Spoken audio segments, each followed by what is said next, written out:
I do not have a belief system. I am not required to believe anything, nor am I prohibited from believing anything.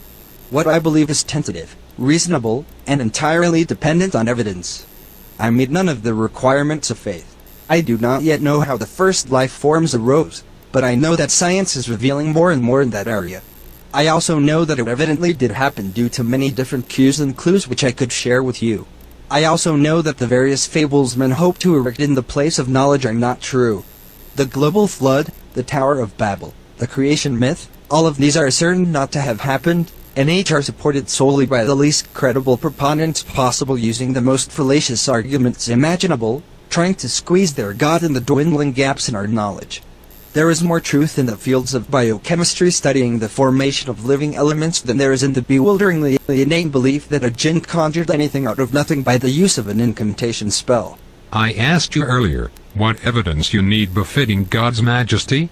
How about objectively verifiable evidence positively indicating such a thing, which does not also involve any confirmation bias, wherein I have to ignore everything else standing against that assumption? The evidence is clear if we examine our body, as every single biological process that takes place in so well-guarded manner, is an evidence of God's existence. Evolution, a process which we can prove actually exists and really does work. The problem here seems to be that you do not see any more intelligence in the universe than I do, but you imagine quite a bit more than there actually is. Assuming that it is there does not make it real no matter how hard you believe it. You're also lying when you say that evolutionists have absolutely no idea how life formed, and when you say that we are completely unable to duplicate life in the laboratory. Most importantly though, you are also lying when you say that we are absolutely certain that there was no intelligence that brought about life and the origin of species. Need I remind you that many of the world's leading evolutionary biologists have been Christians, and that many still are? So this statement of yours proves that you are blinded by prejudice.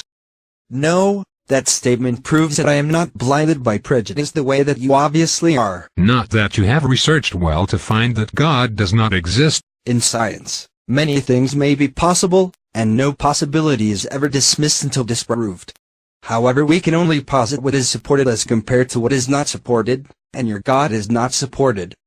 There is no doubt about existence of God if we are sincere seeker of truth. Obviously that is wrong too. I am a sincere seeker of truth, and you have lied to me a half-dozen times already in this one post alone. But for a denier, any evidence is not enough. Any evidence would be enough, if there was any evidence. When all you have are lies and logical fallacies, that's not going to convince me. People in the world can be divided into two types, in relation to how they look at the world. Some are astonished by the phenomena of this world, its harmony and beauty, and search for its creator, and so they arrive at the conclusion that God exists and they should worship him and obey him. No, they don't arrive at that conclusion. They start from it. Then they look only at the things they think will support that assumption. While others find themselves free, and do not want to consider anyone's right upon themselves. Another lie. Secular people are more tolerant and more sensitive to the rights of others than religious zealots ever are. So they search for the excuses to reject the existence of God. Another lie. No one searches for excuses to reject the existence of God. That never happens. Nor should it, since there is no need to deny that which was never indicated in the first place, and therefore doesn't warrant serious consideration. And thus try to delude themselves and others with their statements. Another lie.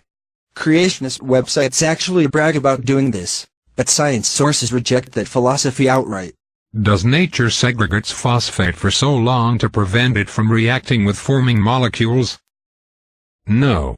Since you now realize that ribonucleotides will spontaneously assemble themselves under these specific conditions, you now must pretend that nature has to act intentionally to segregate them, or else it is impossible.